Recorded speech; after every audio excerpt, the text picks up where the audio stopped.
When I was in the first grade, I rode the bus with a kid named Micah.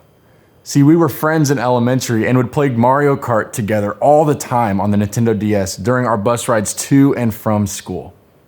But I was always the kind of person to want to win, so I would oftentimes even take things to the next level. And one day in particular, we were riding the bus home from school, and he beat me in one of the races, and I decided that I wanted to show off and get even in front of everybody on the bus. So I got up from my seat, yes, while the bus was still moving, sat down next to Micah, grabbed his nose, no idea why, and just decided to twist it. Well, he didn't think it was as funny as the other kids on the bus did. He immediately hunkered down in his seat until it was time to get off the bus and go home.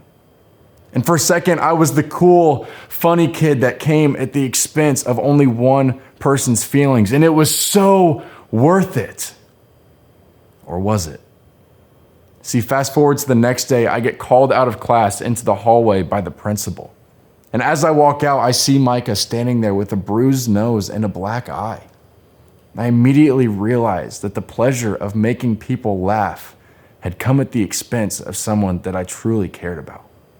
It hurt my heart that I had hurt somebody else. You see, I had been bullying Micah. I had wronged him. But what happened once it came back to me? What happened once it came time to receive my judgment? Well, I recognized the injustice I was committing. I recognized the wrongs immediately and regretted them. And not only that, but I wanted to be better moving forward. And so today I want to look at the story of someone who also wanted to do better moving forward. More specifically, someone that wanted God's people to do better moving forward. I want to look at one of the most popular minor prophetic books of the Old Testament. And that person is also named Micah. And when people that know the book of Micah hear of it, there are two common themes that immediately come to mind: judgment and injustice. And for some context, Micah, like Hosea, lived during the time of the divided kingdom of God's people. In fact, most scholars actually believe that the two prophets were alive at the same time, along with the prophet of Isaiah.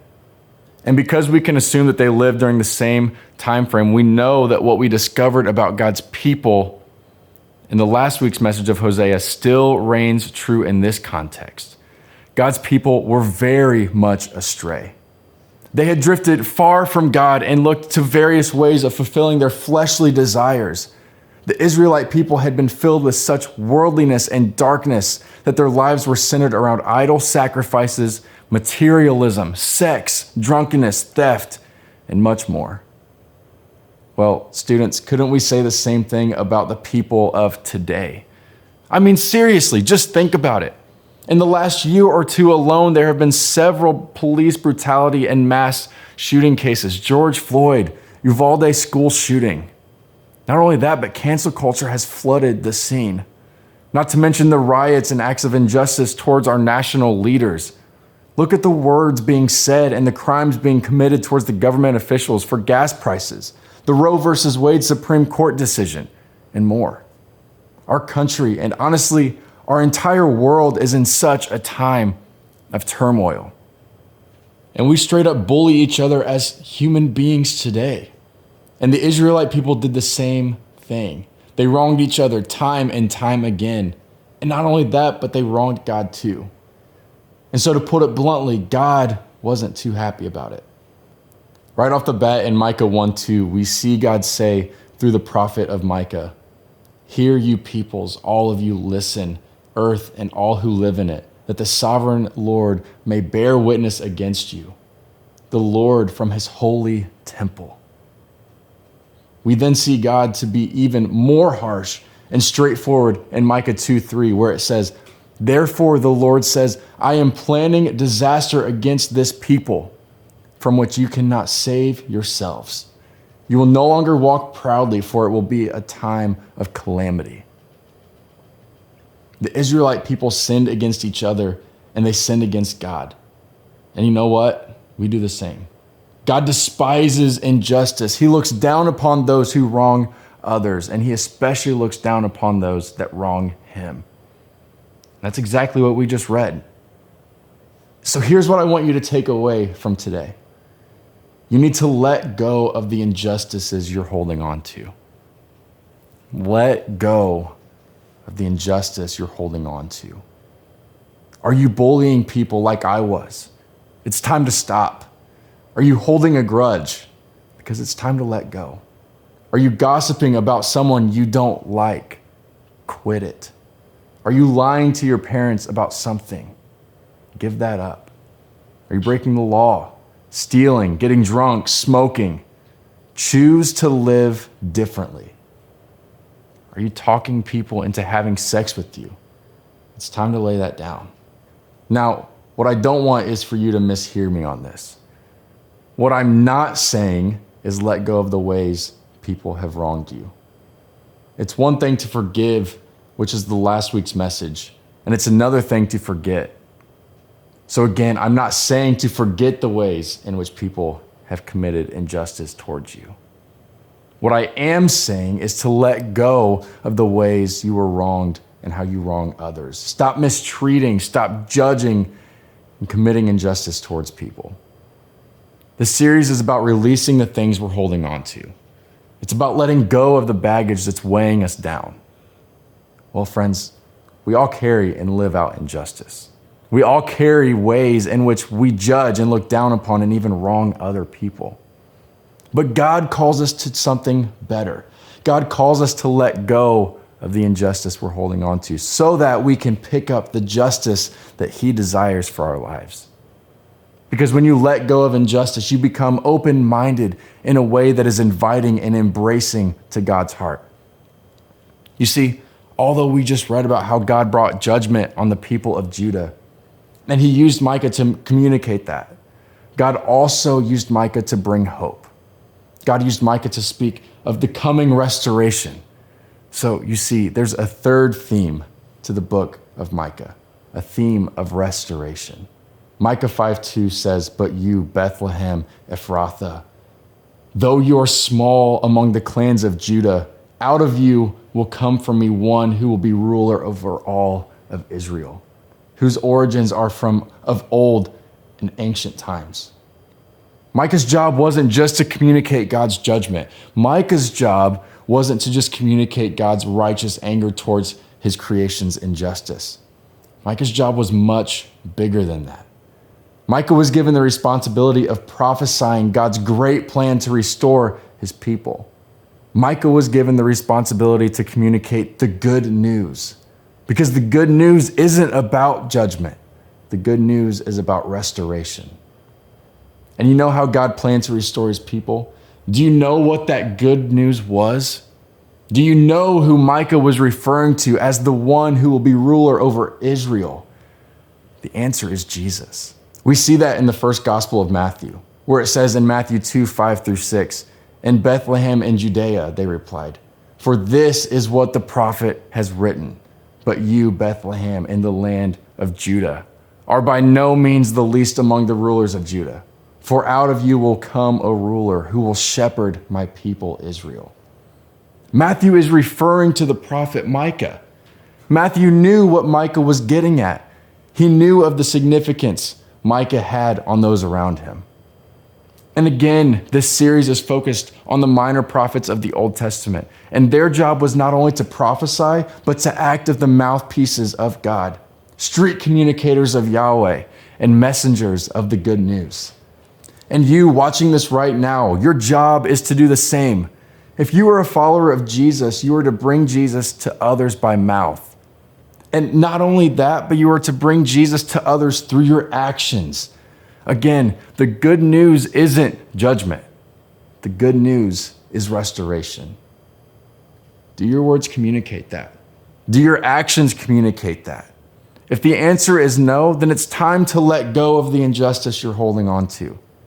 Only then will people recognize the way you choose to be set apart and live differently. Only then will people see the good news of Jesus in you. Choosing to let go of injustice, to let go of your judgment and wrongdoing, means that your corner of the world sees more of Jesus. I mean, Think about it. A community that didn't name call, didn't bully, didn't judge, didn't seek to wrong their neighbor. That would stand out. And as followers of Jesus, it is our job to be kingdom builders. It's our job to live out God's will on earth as it is in heaven, to show our corner of the world a different way. So how do we do that? How do we practically be able to be a part of the change? Well, this is something that Micah also spoke into in one of his most famous Bible verses ever, Micah 6:8. It says this, "He has shown you, O mortal, what is good. And what does the Lord require of you? To act justly and to love mercy and walk humbly with your God." 3 things. Act justly, love mercy, and walk humbly with your God. That's it. Now, those 3 things are obviously easier said than done, so to help you be more specific and direct, let's look at each of these. The first one is act justly. Again, in Micah's time, materialism was a big thing. There was a huge gap between the rich and the poor. There was a socioeconomic inequality. And so given that context, when God would say act justly or act accordingly to what is morally right, he probably means take care of the poor and needy. So my question to you is, how are you treating the poor? I mean, let's be real for a second. A lot of us here listening to this fall into the rich category. And so knowing this, would you say you spend more headspace thinking about yourself and your material needs? Or are you actively taking steps to help fight for those that are in material need? Are you thinking about those that need clothes, they need food, or a roof over their heads? If the answer is no, then it's time to start acting justly. The next time you have a free weekend, go spend some time at the homeless shelter serving food. The next time you have an outfit crisis because there's too many clothes in the closet and you don't know what to choose from, go on a purge and donate some to Goodwill. The next time you drive by a homeless person, spare them some change. Or at the very least, acknowledge them, wave, say hello. Heck, pray for them. Whatever you feel like you need to do to act justly, do it. The next thing was love mercy. Students, if you love Jesus, you should love mercy. And to love mercy is to love being compassionate and forgiving to others. This is exactly what we talked about last week. And so if you were here and listened last weekend, you wrote down a piece of paper, either 1, someone you needed to forgive, or 2, an action step you needed to take towards forgiveness. Did you do it? Did you go to that person you said you needed to forgive? Did you take that action step you wrote down? If not, let this be the reminder to do that. And if you didn't hear last week's message, now's your chance. Who do you need to forgive? What do you need to do in order to let go of unforgiveness? I'd encourage you to think about that and either write it down or tell somebody. That way you are held accountable. And the last thing is walk humbly with God. And so in order to do this, I'm going to actually encourage you to take action right after you hear this message, right after this message is done. I'm going to encourage you to go on a prayer walk. And some of you are like, what in the world is a prayer walk? Well, it's exactly what it sounds like. It is a walk that you go on while you pray. And this is a time of no distractions, no phone, no music, no groups of people. This is something I want you to do by yourself around the neighborhood or in a safe space. Go on a walk and just start praying to God.